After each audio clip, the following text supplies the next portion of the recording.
بسم اللہ الرحمن الرحیم۔ السلام علیکم، آپ دیکھ رہے ہیں الف نیوز اور میں ہوں آپ کے ساتھ ماجد علی۔ شامل کرتے ہیں آج کی ہیڈ لائنز۔ محمد بن سلمان اور پیوٹن کا ٹیلی فونک رابطہ، ویگنر گروپ کے زیر استعمال طیارے کی بیلاروس آمد، یوگینی پریگوزن بھی پہنچ گئے۔ چین کی اسرائیلی وزیر اعظم کو دورے کی دعوت، بغاوت ناکام بنانے اور خانہ جنگی کے خطرے کو کچلنے پر روسی صدر ولادیمیر پوٹن کا روسی فوج کے لیے پیغام۔ پیٹرولیم کے شعبے میں ایران اور سعودی عرب کے باہمی تعاون کا آغاز، اگر روس ناکام ہوا تو ہم بھی ختم ہو جائیں گے، بیلاروسی صدر۔ پری مونسون بارش کا سلسلہ سندھ تک پھیل گیا، پاکستان بے روزگاری میں 24ویں نمبر پر آ گیا۔ پاکستان اور دنیا بھر کی خبروں سے باخبر رہنے کے لیے الف نیوز کو سبسکرائب کر لیں۔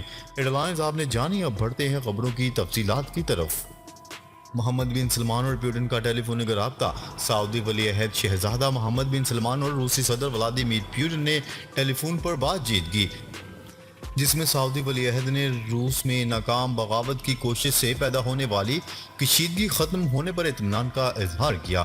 خیال ہے کہ روس میں نجی فوجی ملیشیا ویگنر گروپ نے ہفتے کو بغاوت کی کوشش کی تھی، جس کے بعد بیلاروس کی مصالحتی کوششوں سے ویگنر سربراہ نے پیش قدمی کا فیصلہ واپس لیا تھا۔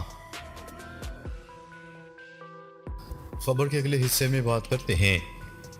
روسی پرائیویٹ آرمی کے سربراہ یوگینی پریگوزن کے زیر استعمال طیارہ روس سے بیلاروس پہنچ گیا ہے، جس کے متعلق غالب امکان ہے کہ اس میں 3 دن قبل روسی فوج کے خلاف ناکام بغاوت کی قیادت کرنے والے یوگینی پریگوزن جلا وطنی اختیار کرنے پہنچے ہیں۔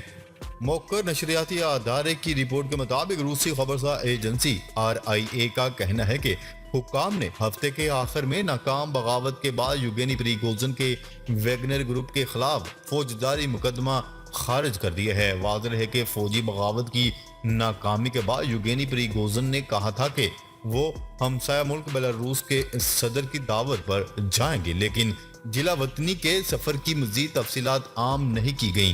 میڈیا رپورٹس کے مطابق فلائٹ ٹریکنگ سروس کے تحت فلائٹ ریڈار 24 کی ویب سائٹ نے جیٹ دکھایا ہے جو بیلاروس کے دارالحکومت کے قریب اترا ہے، جبکہ یہ طیارہ امریکی دستاویزات میں یوگینی پریگوزن کے زیر استعمال طیارے سے مشابہ کوڈز کا حامل ہے۔ ویب سائٹ کی رپورٹ کے مطابق یہ طیارہ پہلے روسٹوو کے اوپر دیکھا گیا، جو کہ جنوبی روسی شہر ہے جہاں یوگینی پریگوزن کے جنگجوؤں نے قبضہ کر لیا تھا، تاہم اس بات کی تصدیق نہیں ہو سکی کہ یوگینی پریگوزن جہاز پر سوار تھے یا نہیں۔ خبر کے اگلے حصے میں بات کرتے ہیں۔ چین کی اسرائیلی وزیر اعظم کو دورے کی دعوت۔ اسرائیلی وزیر اعظم نیتن یاہو نے دعویٰ کیا ہے کہ چین کی طرف سے انہیں دورے کی دعوت دی گئی ہے اور ان کے دفتر نے امریکہ کو اپنے منصوبہ بند دورے کے بارے میں آگاہ کر دیا تھا۔ یہ اعلان اسرائیل اور امریکہ کے درمیان کشیدہ تعلقات کے دوران سامنے آیا، جس کے صدر جو بائیڈن نومبر میں اسرائیل کے دوبارہ منتخب ہونے کے بعد نیتن یاہو کو دورے کے لیے مدعو کرنے میں ناکام رہے تھے۔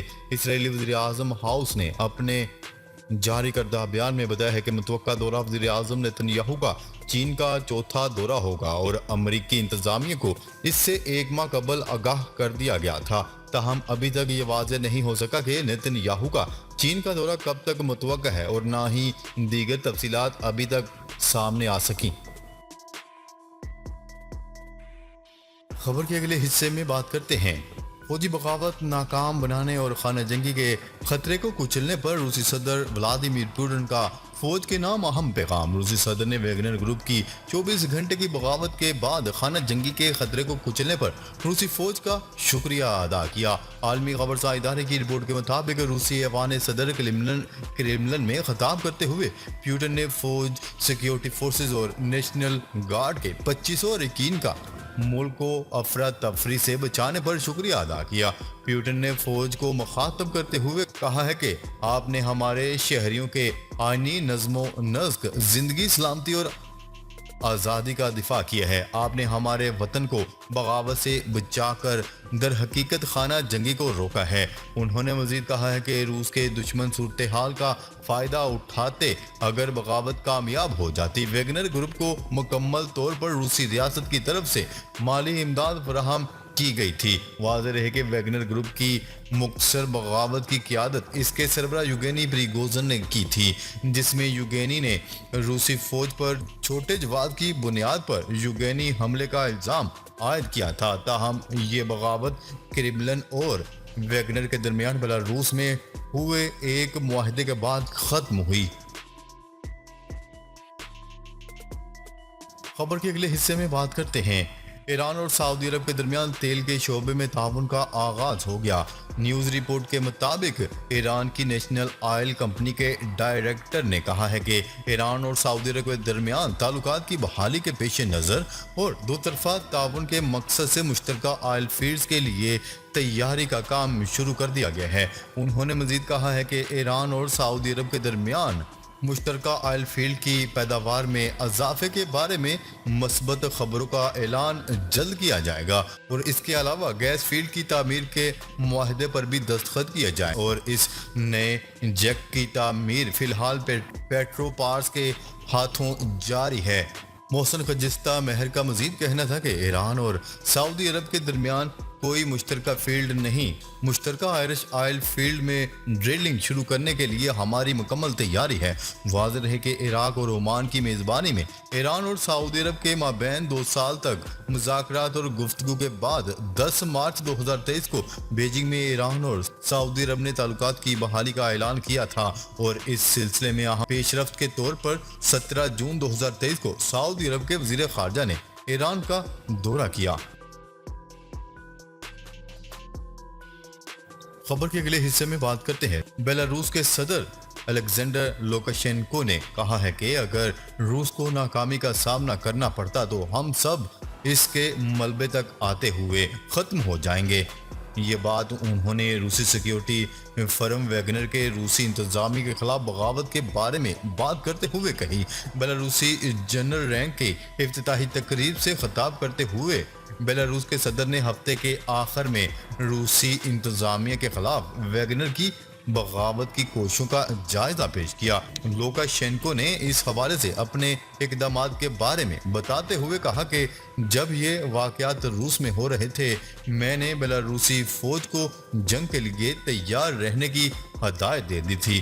فوج، مسلح افواج، پولیس اور خصوصی یونٹوں کو جنگ کے لیے چوکس کیا گیا تھا کیونکہ روس میں ہونے والے واقعات ہمارے لیے تکلیف دہ تھے۔ خبر کے اگلے حصے میں بات کرتے ہیں۔ پری مونسون بارشوں کا سلسلہ سندھ تک پھیل گیا اور کراچی کے مختلف علاقوں میں رات گئے ہلکی بارش ہوئی۔ Malir north Karachi, new Karachi north, Nazimabad اور دستگیر میں بارش ہوئی۔ اس کے علاوہ سندھ کے دیگر شہروں سکھر، حیدرآباد، میرپور خاص، بدین میں تیز ہواؤں کے ساتھ بارش ریکارڈ کی گئی۔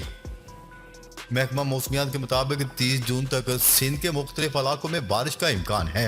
ادھر ملکہ کوہسار، مری، ملاکنڈ شہر، گجرات اور بیلا میں بھی بارش ہوئی۔ محکمہ موسمیات کا کہنا ہے کہ آج اسلام آباد، پنجاب، بلائی خیبر پختونخوا، مشرقی بلوچستان، گلگت بلتستان اور کشمیر میں چند مقامات پر بارش کا امکان ہے۔ دوسری جانب سوابی میں بارش کے باعث مکان کی چھت گرنے سے 2 بچے جاں بحق ہو گئے اور 5 افراد زخمی۔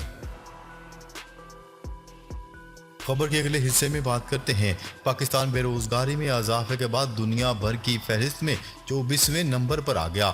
ورلڈ آف اسٹیٹسٹکس نے بے روزگاری کے اعداد و شمار جاری کر دیے جس میں پاکستان 6.5% شرح بے روزگاری کے ساتھ دنیا بھر میں 24ویں نمبر پر آ گیا۔ نائجیریا دنیا بھر میں بے روزگاری میں سب سے آگے نکل گیا۔ نائجیریا میں بے روزگاری کی شرح 33.3% ریکارڈ کی گئی، جبکہ ساؤتھ افریقہ 32.9% شرح بے روزگاری کے ساتھ دوسرے نمبر پر برجمان ہے، جبکہ بوسنیا میں بے روزگاری کی شرح 29.28% ریکارڈ کی گئی۔